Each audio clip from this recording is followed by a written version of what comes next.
Hello Internet! This is my third attempt at making this video because my adorable kitten is not very adorable when he interrupts the videos by knocking the camera over or doing crazy things.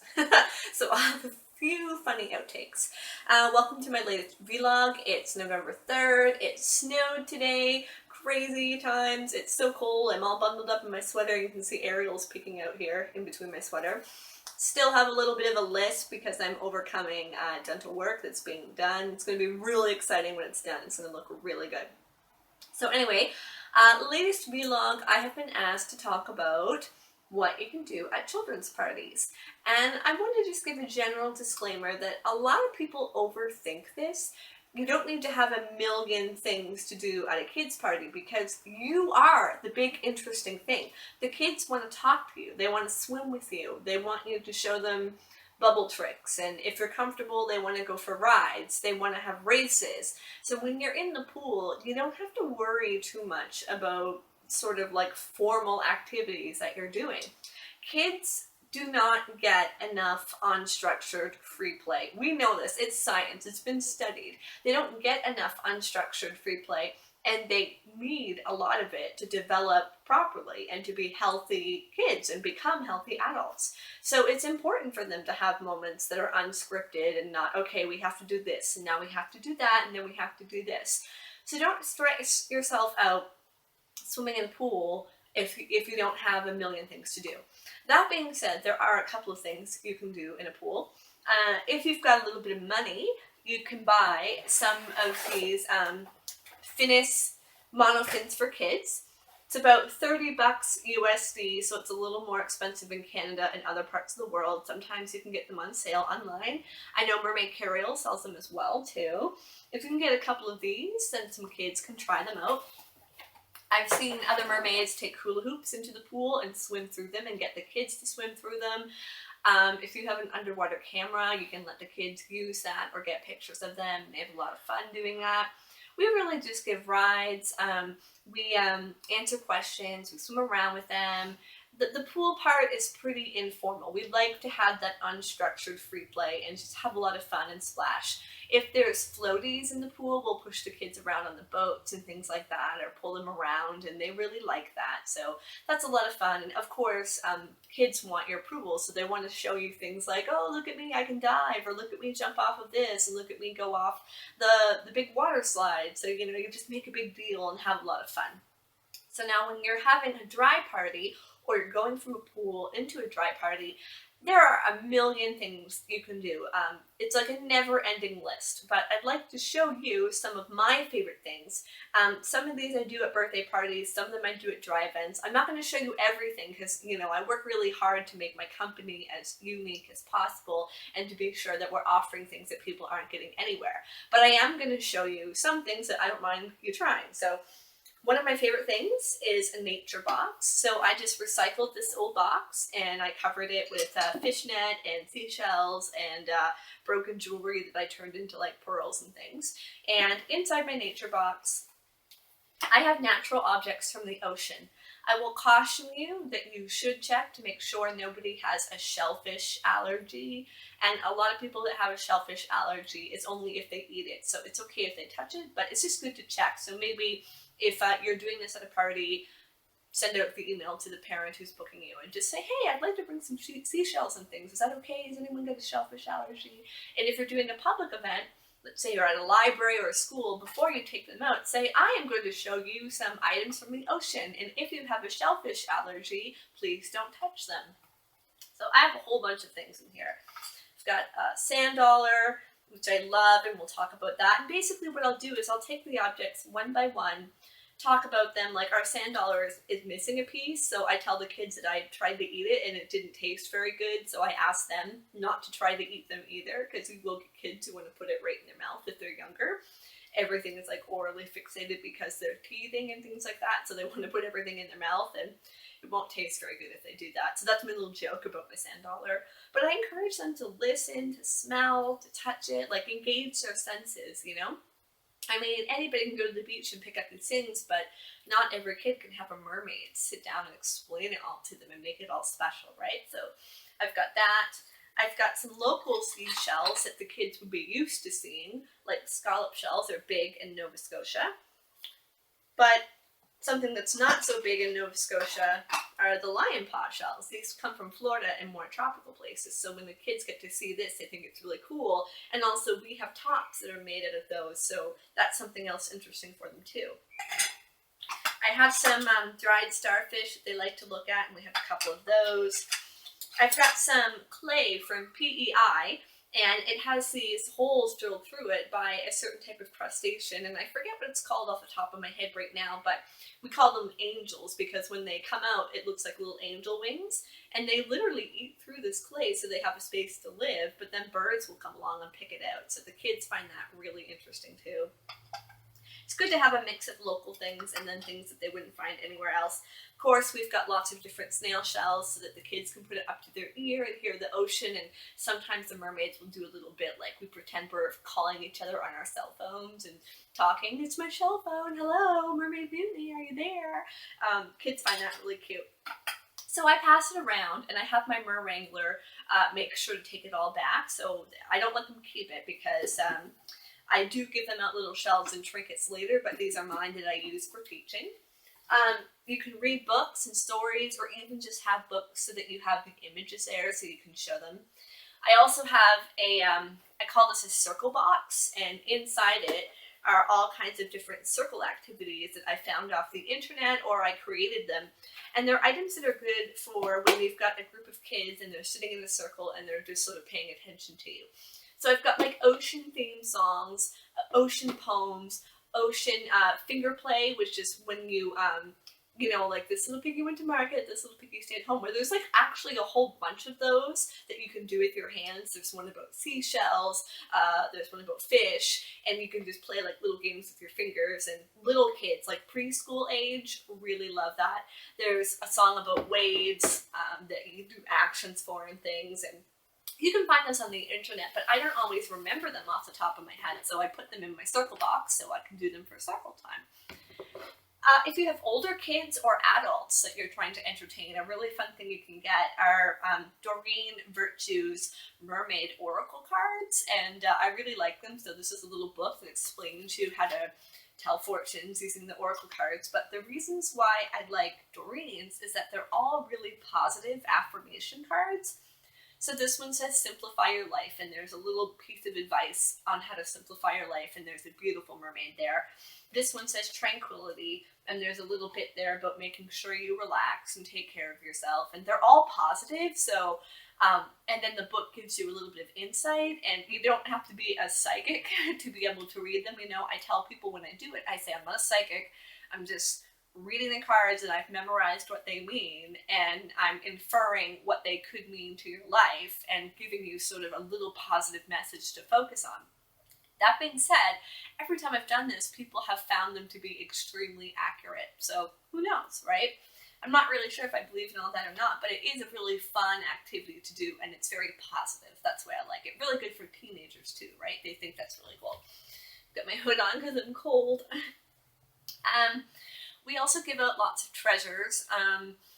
You can get treasures from party supply stores, you can get them from Etsy online, you can make your own things, just little trinkets that the kids can have. And part of what you do in the party can be having each child come up to receive their treasure and pose for a picture with the mermaids. And when you have like 20 kids or so and you're doing that, it takes a while to get it done. One of the things we do that I recommend for you, because it's inexpensive, it's great advertising, and it makes for a great treasure, is to go to Vistaprint, find a coupon, and order postcards with you on it. So it's just a small little postcard like a photo print. You give it to the kid, you write a little message on the back, they have their own postcard, you make sure your website's on it, and then they take it home, stick it in their fridge or frame it or whatever, and people come and see it and see the website and book you because they've seen this. You have 20 people, 20 kids at a party, and they all get a postcard, they're all going home. It's way better than a business card. Like, it's really pretty and they love it. Very cost effective. I would say like half of our gigs come from doing that, so it's like, it's a good thing to do, right? So get those postcards on Vistaprint, but don't pay full price. Google for Vistaprint coupon codes. That's the way to do it. It's the best. Anything nautically themed, I really love, and I wish I had some to show you, but we're all out of them. Mystic Knotwork are friends of mine. You can find them on Facebook or mysticknotwork.com.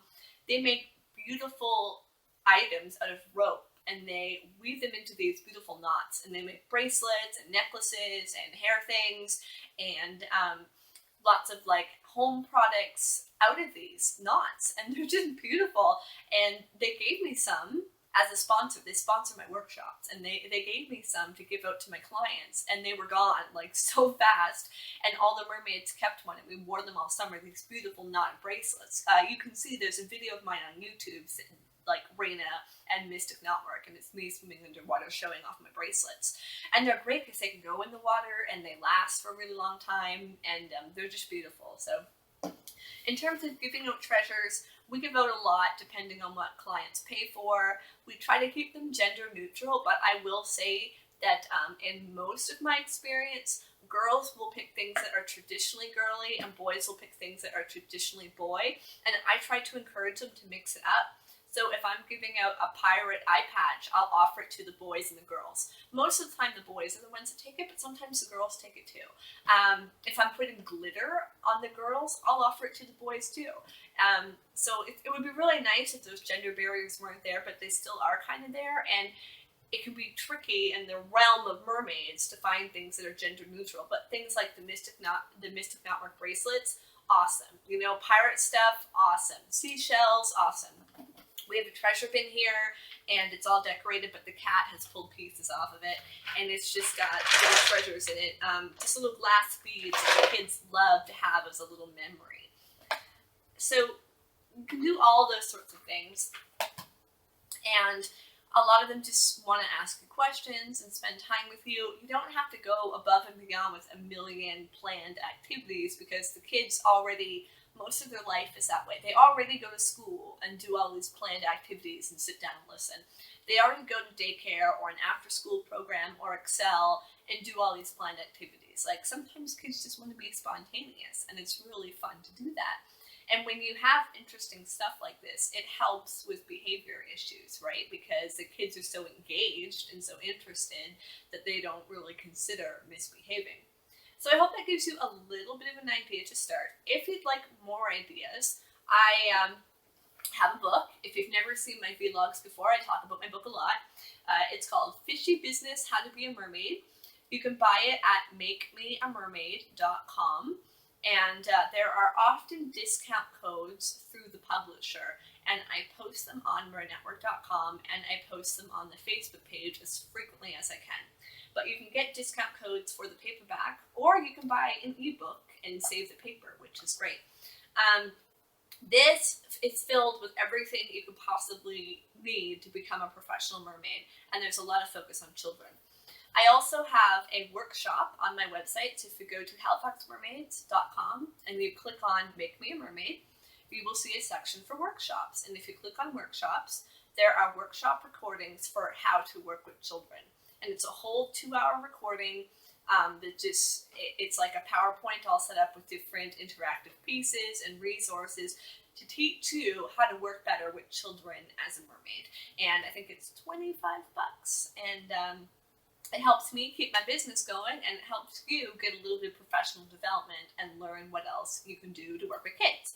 I also recently published my follow-up book in the Fishy Business series. It's called My Life as a Mermaid. It documents a year in my life, all the different ups and downs, brainstorms I've had, bad decisions I've made, funny, hilarious things that have happened, embarrassing things that have happened, and I poured a lot of heart and soul into this book. So where this book is information with little stories on the side, this is stories with bits of information woven through it. And I'm really proud of both of them, but I feel like this one is a little better than this one, just because this was my first attempt at publishing a book, and I learned a lot since then. So again, you can find those at makemeamermaid.com, or if you go to halifaxmermaids.com, you can find it all under How to Be a Mermaid. You can also find out lots of information at merwrangler.com. It's a forum for people who perform as mermaids. Totally full of awesome people and awesome threads. And of course, this vlog series, if this is your first time watching one or you've only seen a couple, there's actually a whole series and I talk about lots of different things. So I hope you'll watch them and check them out because I monetize my videos through YouTube. So when you watch the videos and you share the videos, you're actually helping me get paid. So even though you're getting all this information for free, you're helping me make a living as a mermaid, which is pretty freaking awesome. So thank you very much for your support. Things coming up in the future on November 22nd, if you're in the Halifax area, the mermaids are going to be appearing at a craft fair where we will be selling mermaid merchandise and also the books, and Mermaid Mutiny and Mermaid Mimi will be hanging out for photo ops. January, we're going to New Brunswick for an amazing event, and both of these events you can find out more details on our website. And I'm going to Merfest in January in North Carolina, and I get to meet Hannah Fraser. I'm so excited. I can't even believe it. She's like my hero, and I get to meet her, and I get to meet Mermaid Carriel, and I get to see all my friends again, and it's going to be really wonderful. So of course, I will spam my YouTube full of videos and pictures and Facebook as well. It's going to be just awesome. And I think that's all I have to update you for today. If there is a topic you would like to be covered on vlogs, please post in the comments. I'm not making a vlog about mermaid hair yet because I haven't found anything that I think works. You all give me great suggestions, they don't work for me. So until I figure out something that I feel is something I can endorse, I'm not going to put that in a video yet. But you can still feel free to ask me questions, because what I might do is if I get a lot of little questions, I'll probably do a vlog where all I do is answer questions. So I hope you're going to have a great November. It's actually my birthday on November 16th, and I'm going to be so old. I'm going to be 29. So I'm not 30 yet. Ooh, I'm still in my 20s. But, oh yeah, I'm feeling it. It's a little crazy. So thank you so much for watching my video. And please, please, please check out the books. And I hope that these ideas are helpful to you. And have a great day.